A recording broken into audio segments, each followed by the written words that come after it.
ساڵتان لێبێت بینەرانی کورسات نیوز من ناوڕۆتۆفیقم داڵخێم شەی بەرنامەی پانۆراما پێتان گەیشتینەوە.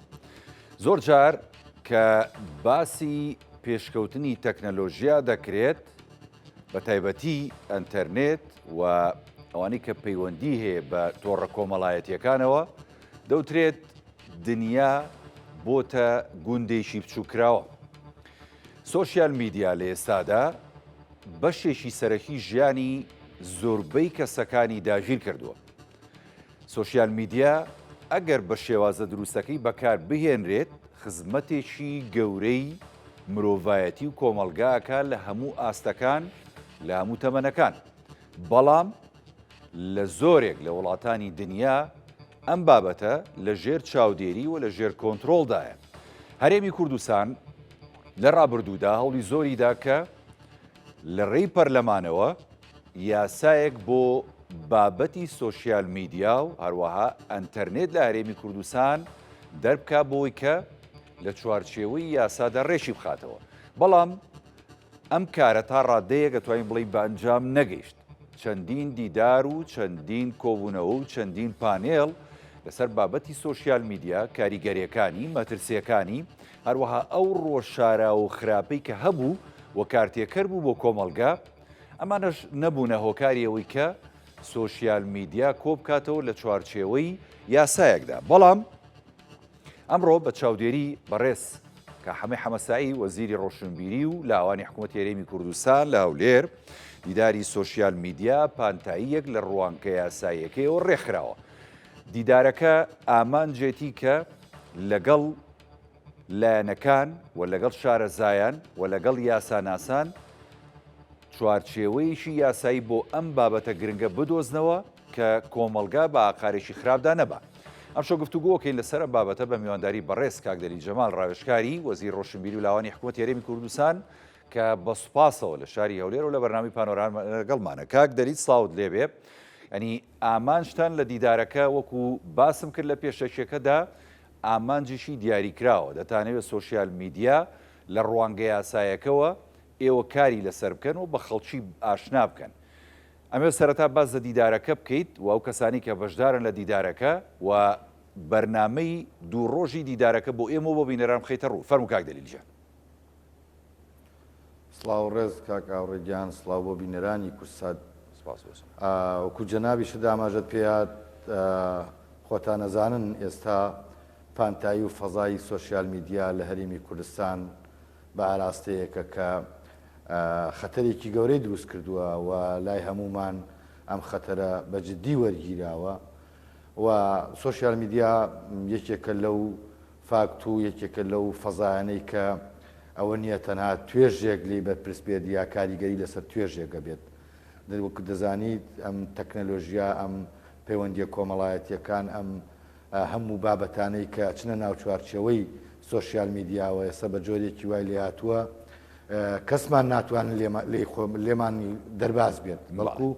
ئەو هاتووەتە ناو ماڵەکانمان و بووەتە بە بەشێک لە حەیات و لە ژیانمان. بۆ ئەمەش جەنابتان ئەزانن زۆر هەوڵی جددی هەبووە بۆ ئەوەی بتوانرێت لە چوارچێوەی یاسا و ڕێنماییدا ئەم بابەتە ڕێک بخرێتەوە. ئەو بەداخەوە بەشێکی زۆری ئەو هەنگاو و هەوڵانە نەگەیشتونەتە دەرئەنجام. ئێمە وەکو وەزارەتی ڕۆشنبیری و لاوان وەک لایەنێک لە لایەنەکان بۆ بەرپرسیارەتی ئەم بابەتە کارمان کردووە و جەنابتان ئەزانن ئێمە لە ماوەی ڕابردوودا هەنگاوی جددیمان ماوەی 2 ساڵێک کارمان کرد بۆ ئەوەی هەنگاوی یەکەم ڕێنماییەکمان هەبێت. لەبەرەوەی ئەو ڕێنمایەمان ڕێنمایی ژمارەیەکی ساڵی 2023 دەرکرد و لە وەقاعی کوردستانیش بڵاو بوویەوە و پەسەند کرا. بەڵام لێرە و لەوێ هەندێک گلەی و گازندە و ڕەخنە و ئەوانە هەبوون کە ترس هەبوو، بۆیە ئێمە ئەو ڕێنمایەمان هەڵپەسارد بۆ ئەوەی جارێکی دیکە وا بکەین کە خەڵکانی پسپۆڕ و شارەزا زیاتر بێننەوە بابەتەوە. بۆیە ئەم دیدارە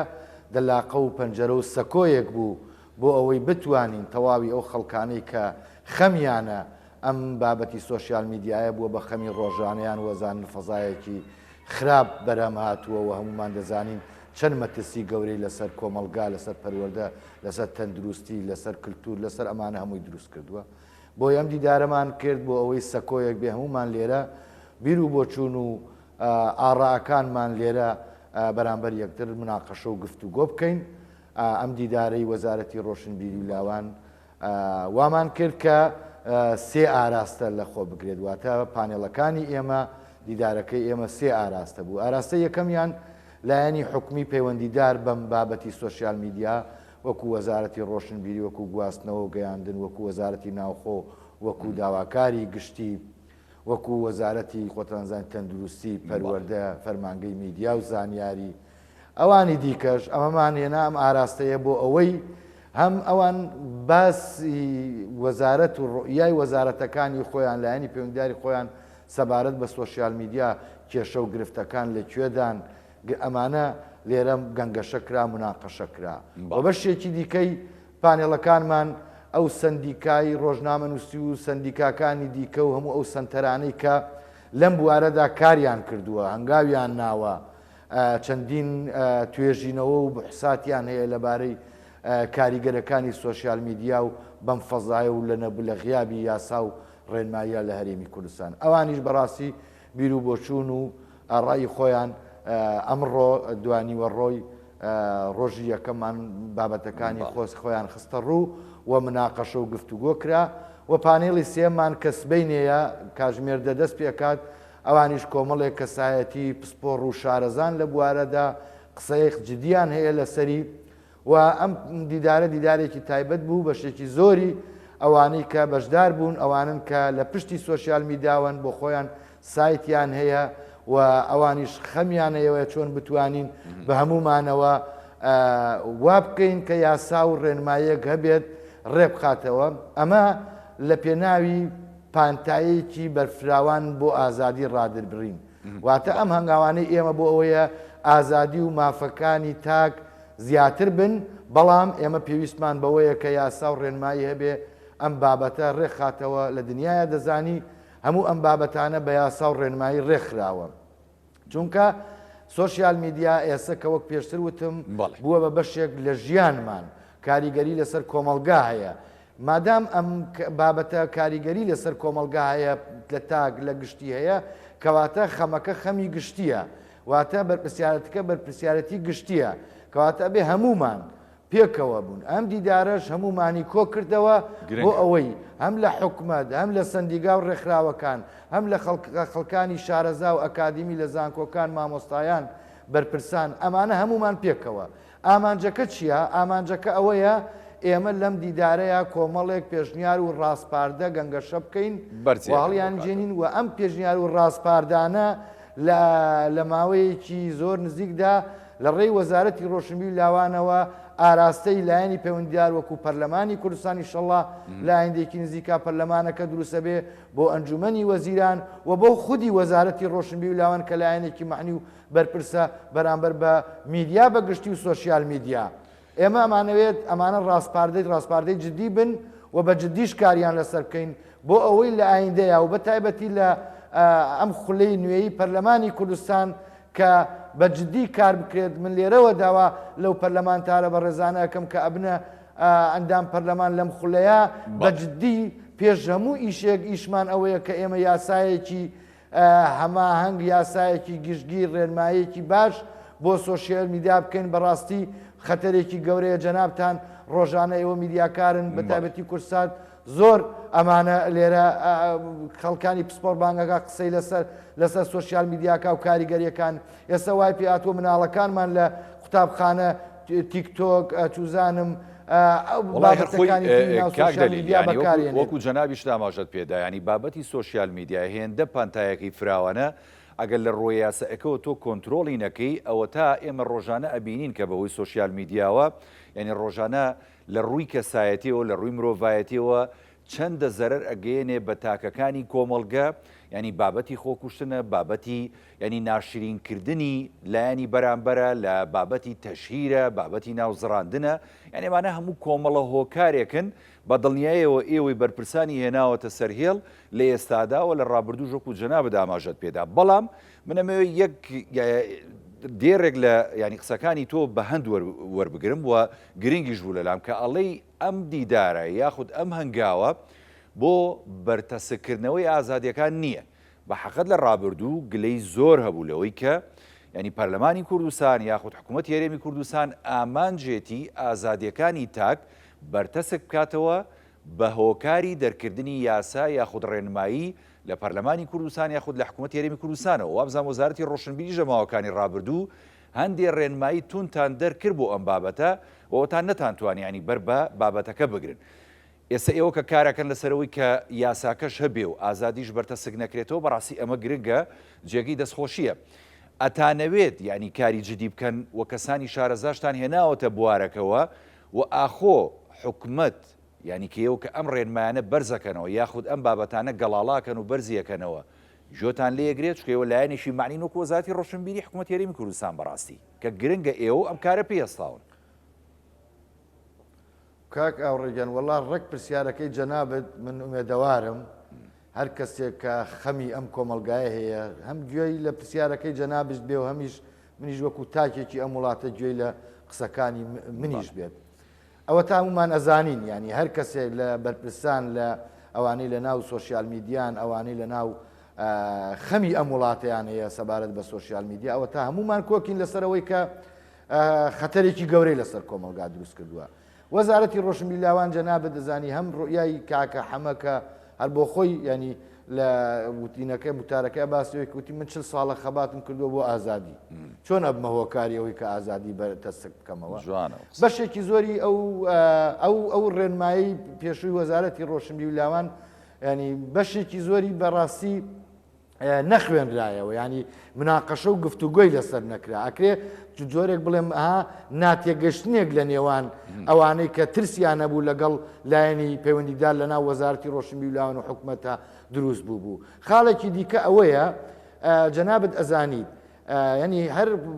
بە چاودێری جەنابی وەزیر ڕوئیای ئەو سیاسەتی ئەوەیە ینی پێی وتین ئێمە شتێک ئەەکەین بۆ کۆمەلگای ئەەکەین ئەبێ کۆمەلگای ڕازی بێت. ئێمە شتێکەکەین بۆ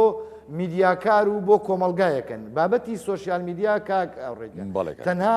ڕۆژنامەنووس و میدیاکار ناگرێتەوە ینی ئەوە نییە ڕەبتی بە ئازادی بەرتەسکردنەوەی ئازادی ڕادەبڕینەوە هەبێت بەڵکو سۆسیال میدیا ئێستا بووە بە خەمی جوات واتە خەتەری نەک لەسەر تەنها ڕۆژنامە و میدیا و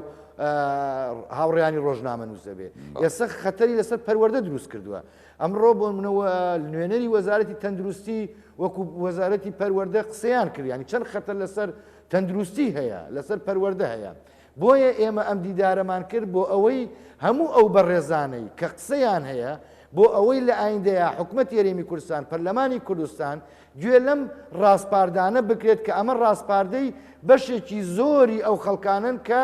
ڕۆژنامەنووسن میدیاکارن خەڵکی مختەسن ئەکادیمیستن شارەزان وەلایەنی حکوومەتیشن. بۆیە ئەم ڕێنمایی و یاسایەکە لە ئایندای ئینشەڵڵا دەرچوێنرا قسەی هەمومانی تیابێت کۆدەنگی هەمومانی تیابێت و بەو جۆرە نەبێت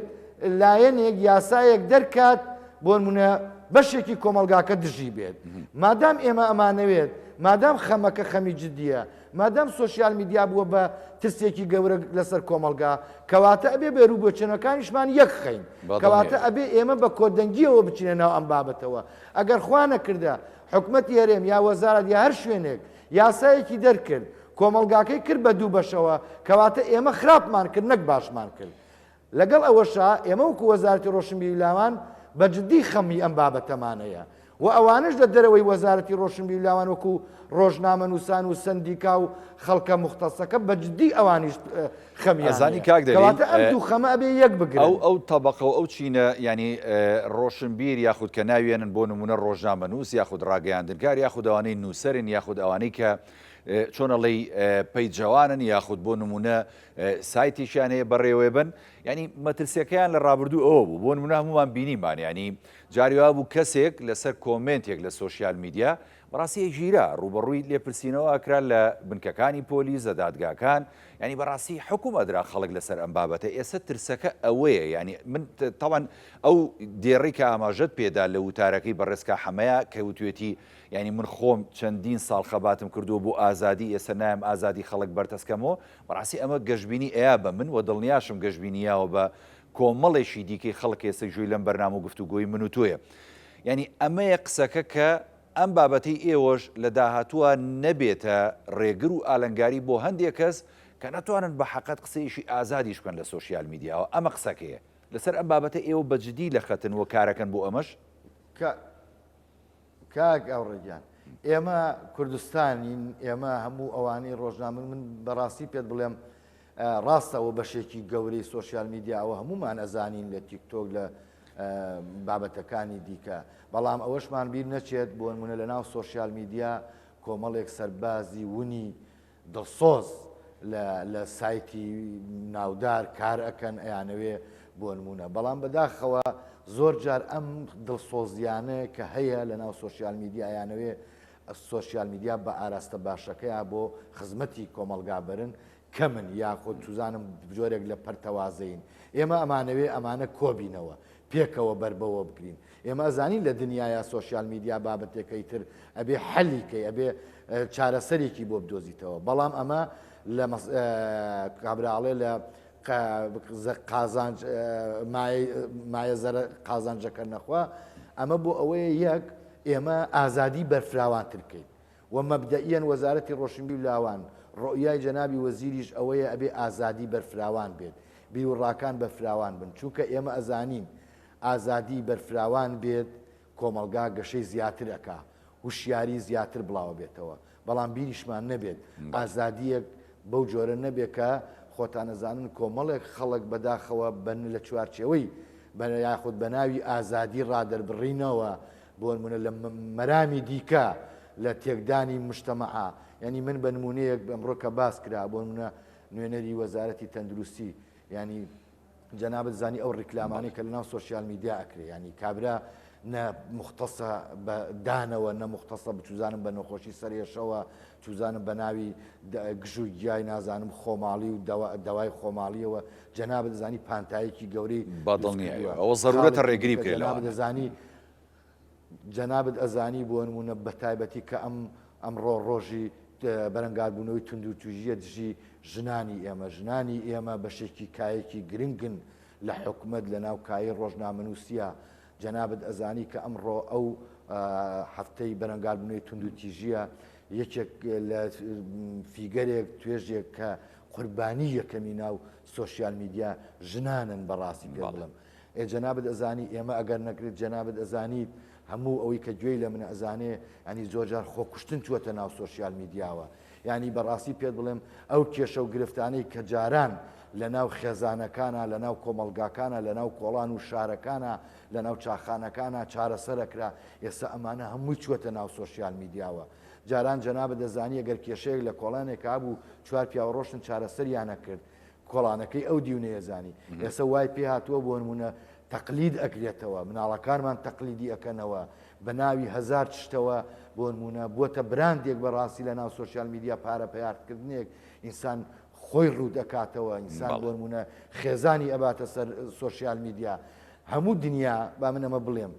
لە دنیاە لە ئەمریکایە کە پێشکەوتن هەیە بە کولتوری خۆیەوە پێشەکەوێت،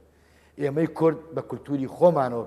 پێشەکەوین، کللتوری ئێمە لە کللتوری گەلانی تر زعیفتر نییە بەڵکو دەوڵەمەندترە، ئێمە توانین لە گەلانی تر جوانتر سوۆسیال میدیا بەکاربێنین. ئێمە بیرمان نەچێت سوۆسیال میدیا یەکێکە لەو فاکتانەی کە وشیاریمان زانیاریمان بەرامبەر جیهان ئەبێت خوێندکارانمان ئەتوانن بەکاری بێنن. ئێمە بێ بیرکەینەوە مجتەمەعەکەمان کۆمەلگاکەمان ئەوانەی کە سوۆسیال میدیا بەکارێنن بەو ئاراستەیە بەرن چۆن بتوانێت سوود لە سوۆسیال میدیا وەربگرێت. واگەر ئێمە توانیمانەوە ئێمە ناڵێم لە سەد هەموو شتێ بن بڕەکرێت، بەڵام ئەگەر چاکەکاریەکە فراوانتر بێت ئەوی تر ئەشواتەوە. ئێمە بە هەمومانەوە ئەتوانین بە میدیای ئێوە ئەتوانێکە وشیاری بڵاوکەینەوە. ئێمە بیرمان نەچێت ئێستا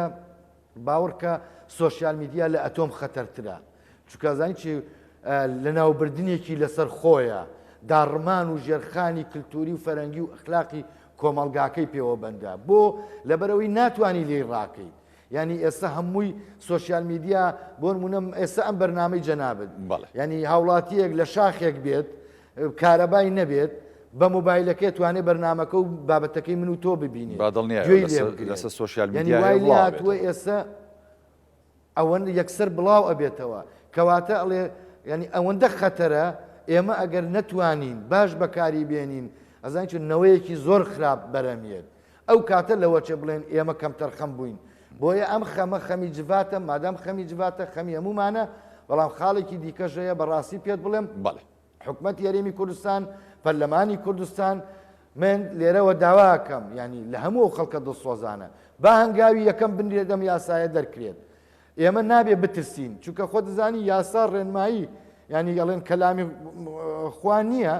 تۆ توانی هەمواریشی بکەیتەوە گۆڕانکاریشی بکەیت حتا ئەو یاسایی ئەمڕۆ دەرەکرێت ئەگەر لە 100% هەموو مجتەمع و هەموو ڕۆژنامەنووس و هەموو خەڵکانی مختص و یاساناسەکان ڕەزامەند بن لە 100% بێت ساڵێک کە لەوە چێ لە 105 ئەمە هەرکاری بالفعل هەموو یاسایەک لەگەڵ قۆناغەکە دایگونجێنی لەگەڵ قۆناغەکە و لەگەڵ زەوریەتەکە ئەیگونجێنی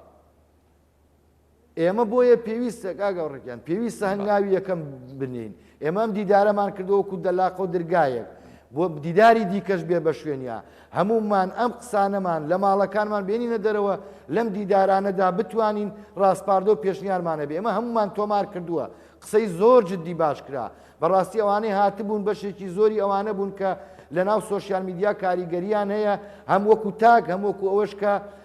بەرپرس و بەڕێوبەری پەڕەیەکی سایتێکن کە کاریگەریان هەیە زۆر شت لێرە ڕوونکرایەوە زۆر شت مناقەش کاک دەلیل من ئومێدەوارم کە بتوانین لە ئایندە یاسایەکی باش بەرهەم بێت بەدەر لە یاساکەش تاوان هەموو لایەکمان ئومێدەوارین ئەمە هەبێت چکە بۆ ڕێخستنەوەی کۆمەلگایە بۆ بەرگرتنە بەو ینی دوو لە ڕووی جەنابەت و دوو لە ڕووی بینەران کەمامین بەو بەرەڵایی کە لە سۆشیال میدیا و لە تۆڕە کۆمەڵایەتیەکان هەیە وەکو جەنابی شوت کۆمەلگەی ئێمە کۆمەلگەیشی ینی نەریت پارێزە ینی نایە کۆمەلگاکەی بەرەو ئاکارێکی خراپ و بەدڕەوشتی بڕۆ بەڵام ینی یەک پێشنیار بۆ بەڕێزت هیوادارم بیگەینی بە کاکە حەمەش بە حەقەت ئێمە زۆر گرنگە ڕاستە ئێستا ئێوە ینی ئەم دیدارە دوو ڕۆژەیەتان ساز کردووە و کۆمەڵە خەڵکیشتان بانگێش کردو بۆ دیدارەکە بەڵام ئەگەر ئەم دیدارە لە داهاتووە هەنگاوەکانی دیکەی بۆ نمونە بێتە سلەیمانی دواتر بچێتە دوهۆک دواتر بچێتە پارێزگای هەڵەبجە ینی حەقە دیدارەکانتان بەرفراوان بێت چکە بەڕاستی هەموو چین و توێژەکان و هەموو لایەنەکان ئەتوانن لە شارەکانی خۆیان بەشدار بن و ئاسانتر ئێوە دەستان پێیانەگا وەکو لەوەی کە هەمویان بانگێشکەنە پایتەخت و لە هەولێر کۆیان کەنەوە حەزەکەم من پێشنیارێک بێتن نازانم تا چەند دروستە بەلای بەڕێستەوە وەڵا کاگاڕێ دەستە خۆش بێت هەر یەکێک لەو پێشنیارانی کە ئەمڕۆ کرا لیژنەیە کە دروست کرێت بەڕاستی هەمومان لەوە چێ نەتوانین لە شوێنێکا کۆبینەوە و بە تایبەتی بۆ خۆتان نەزانن سلێمانی داینەمۆی زۆر شتە ینی جوڵە و بزاوتە ڕۆشن بیری و ئەوانە زۆر لەوێ پایتەختی ڕۆشن ئازادی خۆ دەزانی لە سلێمانی ئەوەیە پایتەختی ڕۆشن بیریە حتا باسی ئەوە کرا کە لیژنەیەک لە ئایندەیە دروست ببێت بۆ نمونە بچێتە گەرمیان کۆمەڵێک ڕۆژنامەنووس کۆمەڵی خەڵکی یاسایی بۆ نمونە لەوێ ڕاو بۆ لەوێ دیدار بکرێت بۆ نمونە ئەگەر دیدارێکیش بۆ نمونە ئەوانەی لە گەرمیانن ئەوانەی لە دۆکن ئەوانەی لە هەولێرن ئەوانەی لە هەڵەبجەن لە سلێمانین ینی بتوانین بۆ نمونە ئەم دیدارەوەکو جەنابەت وتت کۆمەڵێک بابەتی گرنگ بچێتە شارەکان لەوێ ڕۆژنامەنووسان خەڵکە مختصەکە قسە بکرێت گەنگەشە بکرێت لەوێ ڕاستپاردە و پێشنیارە بێ وردە ئەمانە هەمووی گەڵاڵە بکرێت و بەڕاستی ئاراستەی هەم پەرلەمان هەم ئەنجومەنی وەزیران هەم وەزارەتەکانی دیکەش کە پەیوەندیدارن من ئومێدەوارم لەوەی کە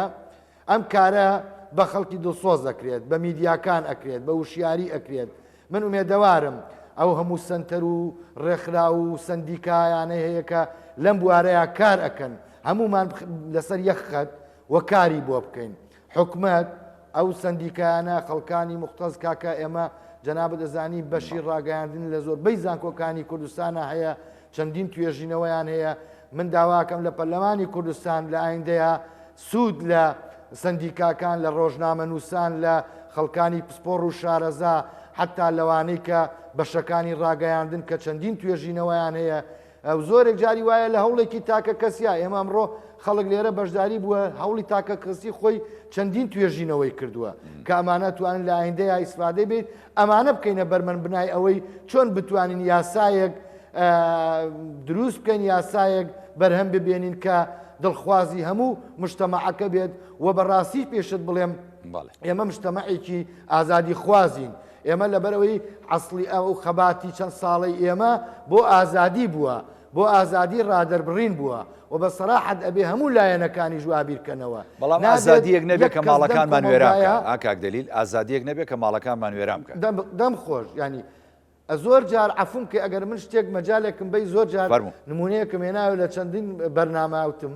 کاتی خۆی ئەم ئینە کامێرەها پوین تو پوین بوو نازام خاڵ بۆ خاڵە گوێم لە کەناڵێک گرت مقابلەی کەسی سایقێکی کردوتی شتێکی وایە تۆ ڕاچیەوە نەبوو فەوزایەکی لەسەر دوورکە وتی وەڵام من کێشەم نییە وتی بۆ وتی من قەرار نییە سورعەت بڕۆم بۆیە ئەگەر لە هەر شوێنێکا دابنرێت وتی من کێشەم نییە ئەگەر ئەڵێ غەرامەکەی نازام چەند بێت دەق قات بێ چکە من ئەوە هەبێون ئەوە نەبێت ئەمە ماڵی منە قەرار نییە من سورعەت بڕۆم ئەم قسەیەم ئەگوازمەوە ئێمە قەرار نییە بەڕاستی سۆشیال میدیا بە ئاراستەی خراپە بەکاربێنین قەرار نییە ئەگەر یاسایەک دەرچوو یا ڕێنمایەک دەرچوو ئێمە ترسمانە بێت ئێمە ئەبێ بەڕاستی ئەنگاوی یەکەمی بنین بەڵام بەڕاستی ئەم خەمەی بەشێکی خەڵکە جیدیەکەی ڕۆژنامەنووسانیش ناق ناگرم لەوە چێت لە یاسایەکە زۆر جار یاسایەک یا لایەنێک یا چوزانم بنکەیەکی پۆلیس یا مەحکەمەیەک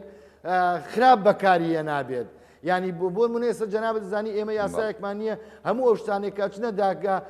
لە یاسای خراپ بەکارێنانی ئامێرەکانی پەیوەندیە کە ئەمە یاسایەک نییە چکە ئێمە یاسای تایبەت بە سۆشیال میدیامان نییە بە ڕاگەیاندنمان نییە ینی بۆیە ئێمە ئەم هەوڵەمان ئەوێ ئێمە وڵاتی ئێمە چۆن دەستور چەند گرنگە بۆ ئەم وڵاتی ئێمە ئەت بزانە چەند گرنگە دەستور چەند گرنگە بە ناڵێن بە بارتەقای دەستورەکەمان بەڕاستی شتێکی کەم نییە ئێمە پێویستمان بە یاسا و ڕێنمایی سۆشیال میدیایەیە ینی ئەم پەیامەی من بۆ خەمخۆران حتا لێرەوە پەیامم بۆ مامۆستایانی زانکۆ هەیە بە جددی کار لەگەڵ ئەمە بکەن چکە ئەوان توێژێکی باش لە بەردەستیانان بۆ وشیارکردنەوەی بۆ ڕاهێنانیان لەسەرەوە من لێرەوە پەیامم بۆ مامۆستایانی ئاینی دڵسۆز کە بە جددی ئەوانیش خەمیانەیە و زۆربەی جار لە مینبەرەکانی خۆیانەوە وشیاری بۆ کۆمەلگا ئەگوازنەوە من داوایان لێکم ئەوانیش بەشێ بن لەم دیدارانەی ئێمە ئەوانیش بە پێشنیار و ڕاستپاردەکەیان بەشێک بێ کە ئێمە پێویستمان بەوەیە چکە ئێمە بەسەراحەت ئەگەر ئەمە نەکەین خەتەرێکی گەورە ئەبێت دوجار لەوە چێ بە چەندین دیدار نەتوانین ئەو هەڵەیە کە چکە بەرپرسیارەتیە ئەمڕۆ بەرپرسیارەتی میدیاییە بەرپرسیارەتی ئەخلاقی ئینسانی کۆمەڵایەتیمان لەسرە کە بتوانین چوارچێوەیەک بۆ ئەم لادانە لە چوارچێوەی ئازادیە دروست بکەین بەڵام نابێ خەمیشمان بێت کە یاسا ئیتر بۆ سەرکوتکردنە نا ئەبێ ئێمە وا تێبگەین کە لە هەموو دنیاە وایە هەموو دنیای دەستور چییە؟ دەستور بۆ ڕێخستنەوەی کاروبارەکانە دادگا بۆ ئەمەیە ئێستا جەنابەت ئەزانی ئەمڕۆ باس کرا ینی دزی چوەتە ناو سۆشیال میدیا کاکە پیاو کوشتن و ژن کوشتن چوەتە ناو سۆشیال میدیا ینی زۆر جار کێشە کۆمەڵاتەکانی چوەتە ناو سۆشیال میدیا باوەڕکە کاگاوڕێ ئەوەی بەرم بێ ئەزانێت ئێستا بڕۆرە ئەمریکا کە ئەڵێن ئەوروپا لوبی دیموکراسیەتە یعنی تۆ ناتوانانی بۆ نمونە ڕقمێکی فەیکت هەبێ تۆ ناتوانانی ئەپێکی فەیکت هەبێ تۆ ناتوانانی لە پشتی سۆشیال میدیاکەوی بێنی گرفتەکە زانی چۆنە بەشێکی زۆری ئەمە چییە ئازادیەکە وای پێاتوە کابرا لە ماڵەکەی خۆیان ئێستا چەندین پێیش بەڕێوە ئەبا ینی شەو دانیش کێوی زیانی لەسەر سوکایەتی لە ڕەمزە سوکایەتی ئاینیەکانە نیشتیمانیەکانە ینی جاری وایە بۆ نمونە ینی ئافرەتێک بۆ نمونە لە شوێنێک گۆرانیە گەڵێ چوزانم لە شوێنە وێنەیەکی خۆی دانێت ئەزانی کۆمێن چی پێ ئەکا ئەزانی کارەسات لە وڵاتی ئێمە من کام قسەیەکەم ئەوانەمان کە تۆزێک زیاتر ئەچینە ناو سۆشیال میدیا و سەیری ئەەکەین و وەکو جەنابت و میدیاکەی جەنابت و ئەو خەڵکانەی تر کە مختصن بەوە ئەزانی چ فەزاحەتێکی گەورە لە وڵاتەیە باوەڕکە لە تاعون زۆر خەتەرترا چکە چارەسەرەکەی بۆ لەبەر ئەوەی ئەمە چوەتە ناو ماڵەکانمان مناڵەکانمان هەموو ئێستا من کچەکەم کوڕەکەم ناتوانم بەری پێ بگرم کاتێکێتە بەردەم مۆبایلەکەی نازانم سەیری چیەکە چکە دوجار ئێمە ناتوانین 24 ساعتە لەسەر مناڵەکانمان بزانین ئەوە کات چی بەرهەم چی دایە ئەوە ئەخوات وەکو چۆن قاپێکی خواردنیەتی ئەوە ئەخوا ئێستش ئەوەی کە لە ناو سۆشیال میدیایە بەداخەوە ئەو خەتەرەی کە هەیە لە ناو مشتەماکە ئەو شتە دزێ و قێزەونانە هەیە هەمووی چوەتە ناو سوۆسیال میدیا و لە ناو سوۆسیال میدیایە و لە بەردەم لە مۆبایلەکەمانە ئەیبینی بۆیە من تکام وایە پەرلەمانتار حکوومەتی هەرێمی کوردستان بە جددی بێتە سەرخەت و بەڕاستیش بڵێم هەندێک خەڵکەیە بەداخەوە لە چوارچێوەی بە ناوی ڕۆژنامەنووسان و کە ئەمڕۆ بەشێکی زۆری ڕۆژنامەنووسان و ئەوانەی کە خەڵکانی دڵسۆزن بەشێکیان بەڕاستی زۆر جار ڕێنمایی ناخوێننەوە